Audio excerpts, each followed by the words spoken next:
৭২ টাকা। এই টাকাটার মালিক কিন্তু আমরা দুইজন। কি বলছে যে যে কথাটার মীমাংসা দিতে পারবে সে টাকাটা পাবে, তাই না? হয়তো উনি পাবেন, হয়তো আমি পাবো, একজনই তো পাবো, তাই না?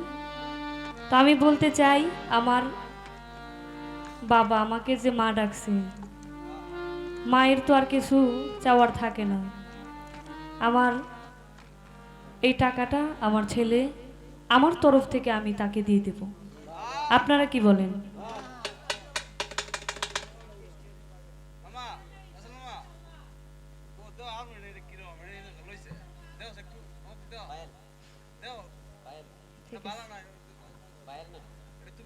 হ্যালো, যাক, আমার মার তরফ থেকে যা পাওয়া একজন সন্তানের, মার তরফ থেকে সন্তানের জন্য শেষটুকু সম্বল যা থাকে সকল কিছু সন্তানের জন্য মা বাবা রাইখা যায়। আজকের এই মঞ্চে যা নিয়ে আমরা আলোচনা করেছি সেই পরিপ্রেক্ষিতে আমার মা এই ৭২ টাকা আমার হাতে তুলে দিয়েছেন। আমি আমার মায়ের চরণে ভক্তি রাখি। ধন্যবাদ সকলকে। তো আমার বাবা বলতেছে এই দেহর মধ্যে আরো অনেক কিছু আছে, শুধু এই ৭২ না, ১০০ আরো বেশি কিছু পাওয়া যাবে, তাই না? আসলে আমাদের এই দেহটা যদি কেউ শুধু এই দেহটা নিয়ে চিন্তা করে, তার জন্ম কেটে যাবে। আর আমরা নিজেকে চেনার জন্য, নিজেকে জানার জন্যই তো একজন মুর্শিদের কাছে যাই। এই দেহ নিয়ে আলোচনা, এই আলোচনার কোনো শেষ নাই। তবে আমার কথা হচ্ছে, যেখানে কোনো শেষ নাই সেখানে আমার তো এত কথার দরকার নাই। এই যে ৭২ টাকা দিছে, ৭২,০০০ নারী, এর মীমাংসা যেটুকু হইছে, যিনি টাকাটা দিছে উনি যদি আইসা একটু বলতো যে এর বাহিরেও কিছু আছে, ওইটা বলতে হবে নাকি? নয়তো তো বুঝতেছি না যে আর কি লাগবে। যদি ১০০ দিত তাইলে না চিন্তা করতাম যে ৭২-এর বেশি কি আছে। তাইলে ৭২ দিছে, ৭২ যদি বেশি বলি তাহলে আরো বেশি দিতে হইব।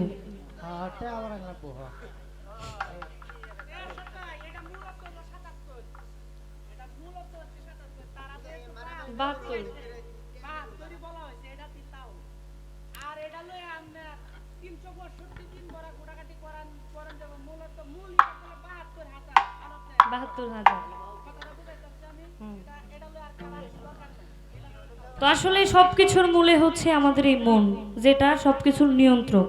আমাদের দেহের মধ্যে দুইটা নারী আছে, সুমতি আর কুমতি, যে সবসময় কি খারাপ দিকে টানে কুমতি, এবং যে সব সময় ভালো দিকে টানে। আমাদের মনে অনেক সময় চিন্তা আসে যে এই কাজটা করলে মনে হয় ভালো হবে, আবার কিন্তু আমরা ভুল কাজটাই করি। কারণ এই যে মন, সুমতি আর কুমতি দুইটা নারী কিন্তু দুই দিকে টানে, আর এটা নিয়ন্ত্রণ করে আমাদের এই মনটা, নাকি? এই মনটাই কিন্তু সবকিছুর মূলে। তো যাক, আলোচনা বিচ্ছেদ গান কিন্তু করছে, তার আগে আবার দেখেন এক পেস লাগাই দিছে। গান যে করছে, ঘাটে লেগেছে তরি, হাতে পায়ে দিয়ে বেড়ি, বিচার হবে কড়াকড়ি হাসুরের বেলায়, মুখে বলো লা ইলাহা ইল্লাল্লাহ। হাসরের গান ধরছে। এখন যে কি করি,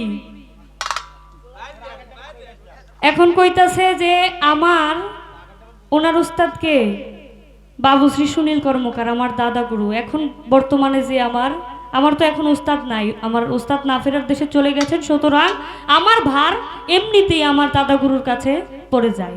কারণ যার বাপ নাই তারকে দেখাশোনা করে কে? দাদা যদি বেঁচে থাকে তাহলে দাদারই দেখাশোনা করতে হয়। এমনিতে এখন আমার উস্তাদ আমার দাদাই, নাকি? আপনি আর ডিস্টার্বটা করেন না, এটাতে আর ধরেন না। হাই হাই রে। তো যাক, এখন কইতাছে আমি যে গানটা করছি এই গানের সাথে যেন মিল থাকে, কারণ আপনি তো আমাদের বংশেরই একজন, তাই না? হাসরের গান করছে, তাহলে আমার একটা কিয়ামতের গান করতে হয়। এই পৃথিবী ছাইরা কি একদিন সবাইকে চলে যেতে হবে, তাই না? এই দেহ থেকে এই প্রাণ পাখিটা কিন্তু বের হয়ে যাবে। আমি একটা গান রাখি, তারপরে আমি উনি যে একটা গান করছে, একটা বিচ্ছেদ গান করছে, জনমে জনমে দয়াল থাকবো তোমার চরণ দাসী হইয়া। এই গানের মধ্যে একটা কথা আমার পয়েন্ট আছে, আমি গানটা শুরু করি তারপর দেখি।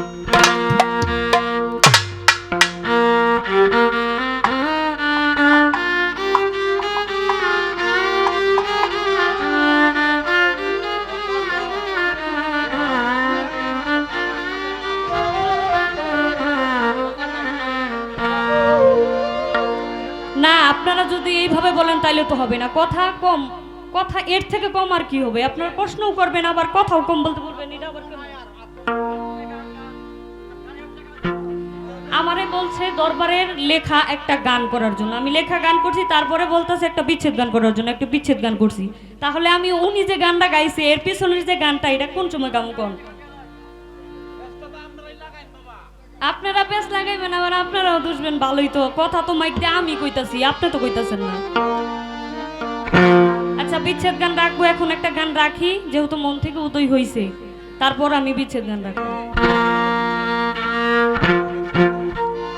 মৃত্যুর কথা স্মরণ হইলে তো নিজের ভিতরে এমনি বিচ্ছেদ স্মরণ হয়ে যায়, তাই না? এর চেয়ে বিচ্ছেদ তো আর হইতে পারে না। এই দুনিয়ার মধ্যে যে বিচ্ছেদ, এই যে আমার দেহ থেকে এই প্রাণ পাখিটা বের হয়ে যাবে, সবাই স্বার্থ অনুযায়ী কাজ করে। খাজা খাজা মঈনুদ্দিন চিশতিয়া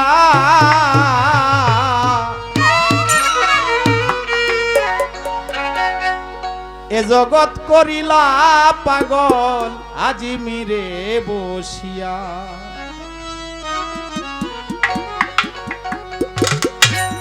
হজ করবার লাগিয়া গেল খাজা মদিনায় চলিয়া।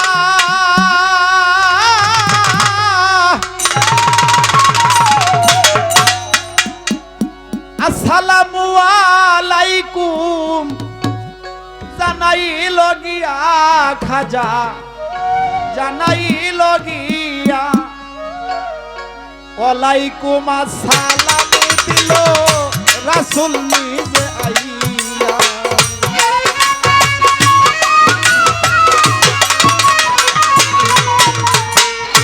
ওয়ালাইকুম আসসালাম দিল রাসূল নিজে আইয়া।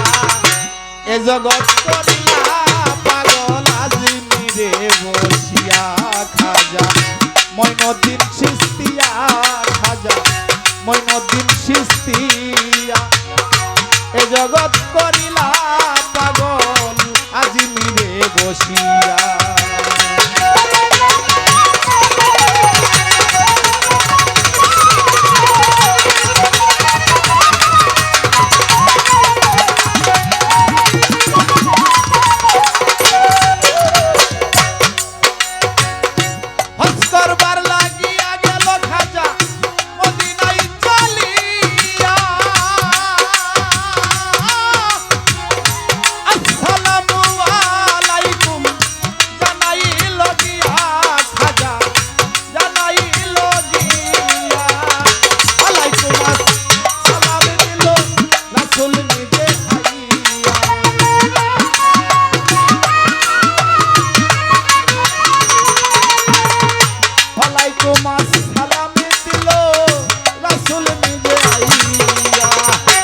জগৎ করিলা পাগল আজমিরে বসিয়া। খাজা মঈনুদ্দিন চিশতিয়া, খাজা মঈনুদ্দিন চিশতিয়া এ জগৎ করিলা পাগল আজমিরে বসিয়া।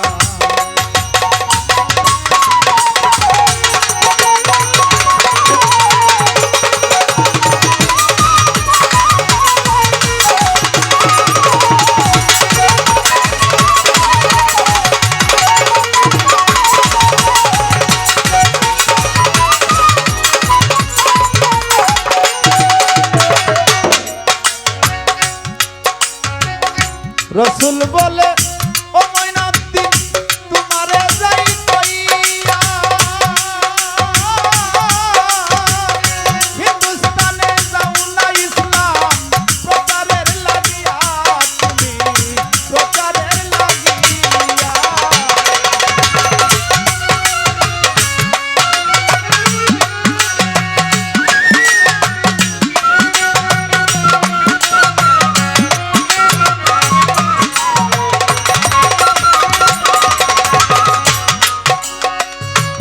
রসুল বলে ও মঈনুদ্দিন তোমারে যাই কইয়া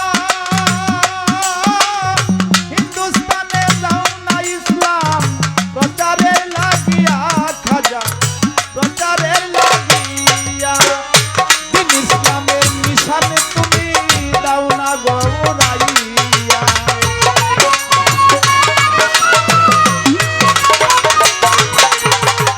দিন ইসলামের নিশান তুমি দাও না গৌরাইয়া এ জগৎ করিলা পাগল আজমিরে বসিয়া খাজা মঈনুদ্দিন চিশতিয়া খাজা মঈনুদ্দিন চিশতিয়া এ জগৎ করিলা পাগল আজমিরে বসিয়া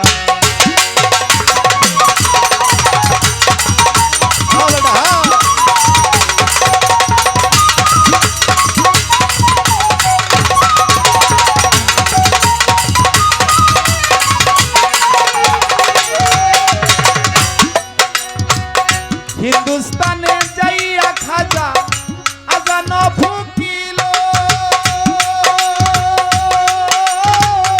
হাজার হাজার ব্রাহ্মণ সেদিন দৌড়াইয়া আসিল সেদিন দৌড়াইয়া আসিল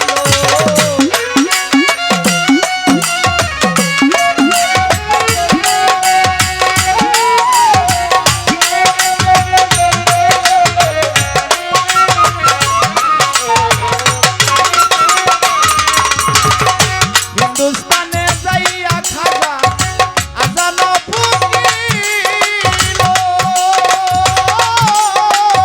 হাজার হাজার ব্রাহ্মণ সেদিন দৌড়াইয়া আসিল সেদিন দৌড়াইয়া আসিল মুসলমান বানাইল সেদিন কলেমা পড়াইয়া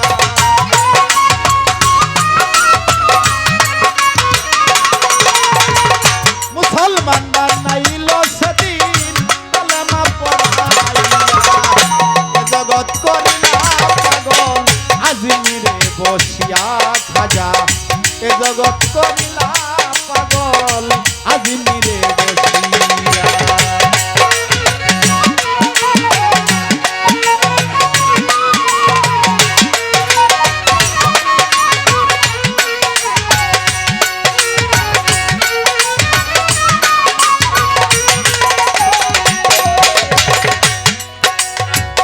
সিস্তিয়াই তরিকাই যারা মুরিদ গেল হইয়া পাকজাবানে বইলা খাজা নিবাগত রাইয়া আমায় নিবাগত রাইয়া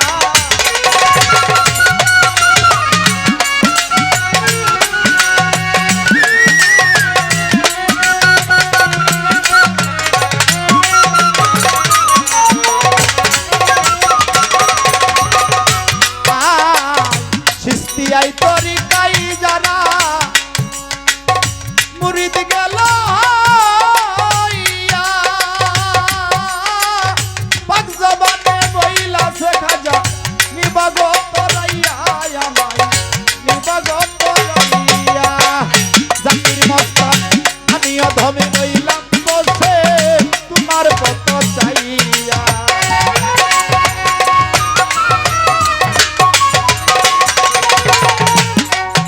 আরে আমি অধম রইলাম বসে তোমার কত চাইয়া এ জগৎ করিলা পাগল আজমিরে বসিয়া খাজা মঈনুদ্দিন চিশতিয়া খাজা মঈনুদ্দিন চিশতিয়া এ জগৎ করিলা পাগল আজমিরে বসিয়া খাজা মঈনুদ্দিন চিশতিয়া রে খাজা মঈনুদ্দিন চিশতিয়া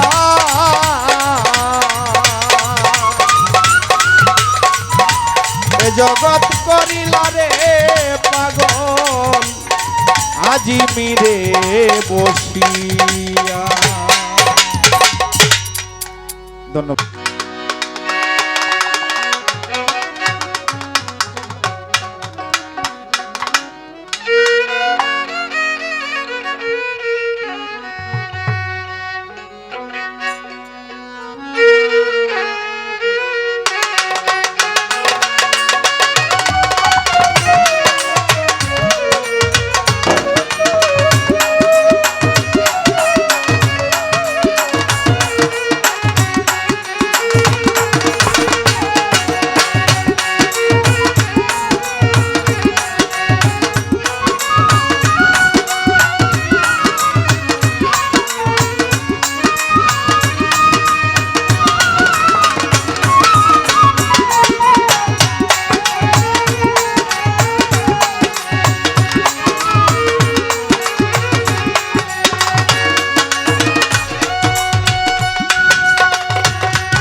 যাক, ধন্যবাদ।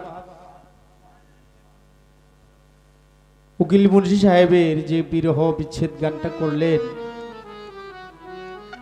যারা আমার মস্তান শাহ বাবার, জাকির মস্তান শাহ বাবার আশেক ভক্ত, যারা ওনাকে দেখেছে, ওনার প্রেমে যারা মজেছে, সেই ভাবের মানুষগুলো আস্তে আস্তে আমাদের ধারে কাছে আসছে, যারা ওনাকে ভালোবাসে।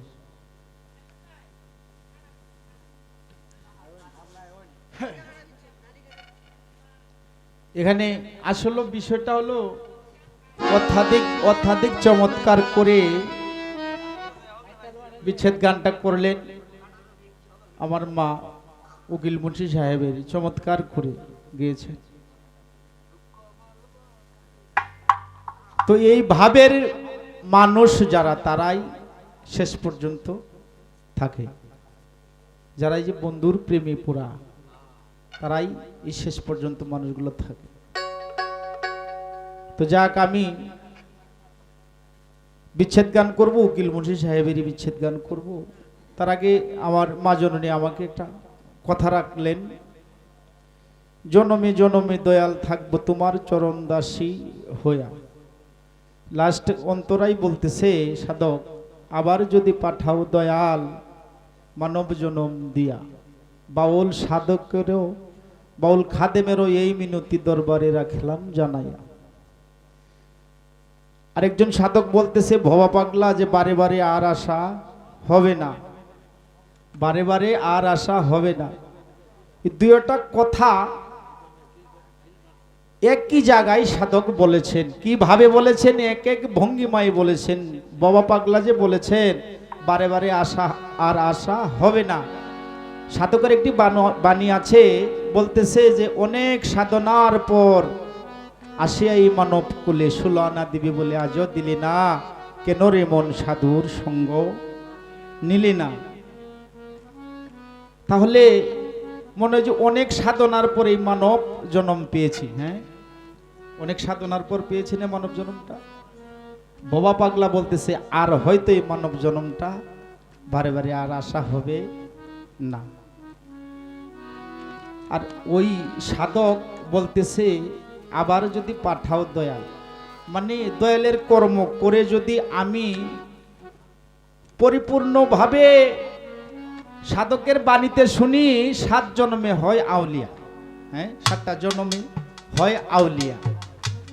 দয়ালের কর্ম করতে করতে একটা মানুষ যখন আল্লাহতে লয় হয়ে যায়, তখন সেই মানুষটা এই ধরাধামে আর আসে না। মা, এই ধরাধামে আর আসে না। তো আমার কথা যে গানে বলেছে আবার যদি পাঠাও দয়াল, আমি যদি দয়ালের কিছু মাত্র কর্ম করে থাকি বাবা, হয়তো আবার সেই মানব জন্মটা দয়াল আমাকে পুনরায় দিবে। এই জন্য দিবে কিছু কর্ম যে বাবা আমি করে গেছি, হয়তো আমার সম্পূর্ণ হয় নাই। পরের জন্মে আয়সা যদি আমি তোমার চরণ পাই, হয়তো তোমার চরণের আশায় থাকতে থাকতে, তোমার চরণের তাবেদারি করতে করতে হয়তো এই মানব জন্মটা আমার ধন্য হয়ে যাবে। এইটুকু কথাই দুইজন সাধকে বলেছে। বারে বারে আর আশা হবে, মানব জন্মটা বারে বারে হবে না। দয়ালের কাছে আরজি রাখা হলো আর কি। বিজয় বলেছে আবার যদি পাঠাও দয়ালে ভব সংসারে একজন গুরু ভক্ত মায়ের কুলে জনম দিও মোরে। কেন বলেছে কথাটা? আবার যদি পাঠাও দয়ালে ভব সংসারে একজন গুরু ভক্ত মায়ের কুলে জন্ম দিও বল।